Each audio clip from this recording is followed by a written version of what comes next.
What if you couldn't simply go to the grocery store or market and buy what you needed? There is no shortage of food on the shelves, but you do not have the money to purchase the food. This is an issue that millions of people face all across the world in countries big and small, rich and poor, each and every day.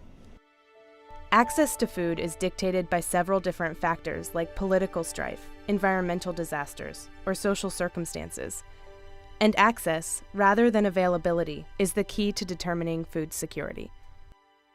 You can define food security as the ability of all people to have enough food for an active and productive life. Food security, or the inverse idea of food insecurity, is determined by three factors. Food security has three aspects. There's food availability, food access, and food utilization. Food availability is where there's enough food in a market or in a store in a particular area to buy, and there's enough food in the region for everyone to get enough food. Food access is where there's problems with actually having enough money to buy that food where you need to buy it. And food utilization, it has to do with the health of the individual who's actually eating the food. So you can have food security problem simply due to illness and disease. Molly works closely with an organization called the Famine Early Warning Systems Network, or FEWSNET, an agency within the U.S. Agency for International Development.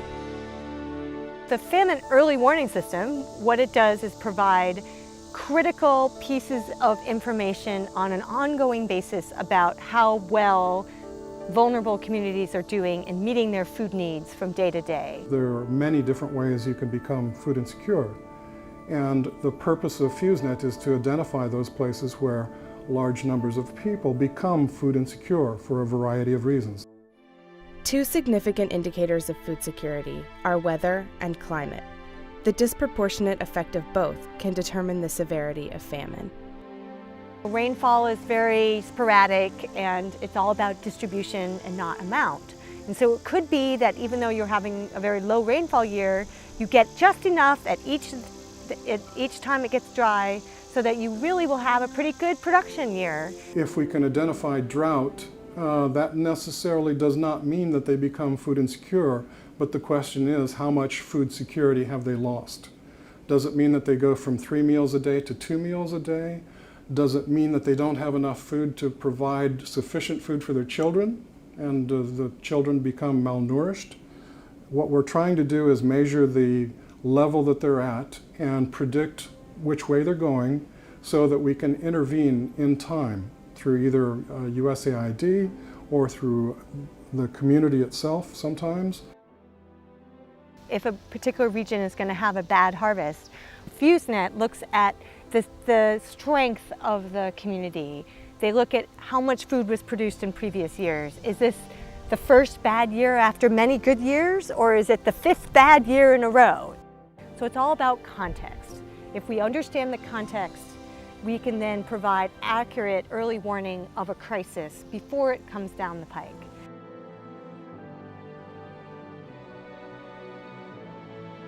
This context includes politics and economics, factors that are not easily measured, especially not from space. What a space-based perspective can provide, however, is valuable information about crop health. Satellite remote sensing, particularly from vegetation, because of its certainty and its reliability across space and time, has really come to be absolutely critical in trying to determine when there's a problem and when action is required. Having that early look at production that we get from remote sensing observations is critical to having the pieces in place and the analysis done and the people forewarned so that if there is a requirement for sending out food assistance, we will have all the little pieces in place so that we can do that in a rapid way. NASA will continue to provide this essential data, and organizations like FEWSNET will continue to combat the factors that cause famine.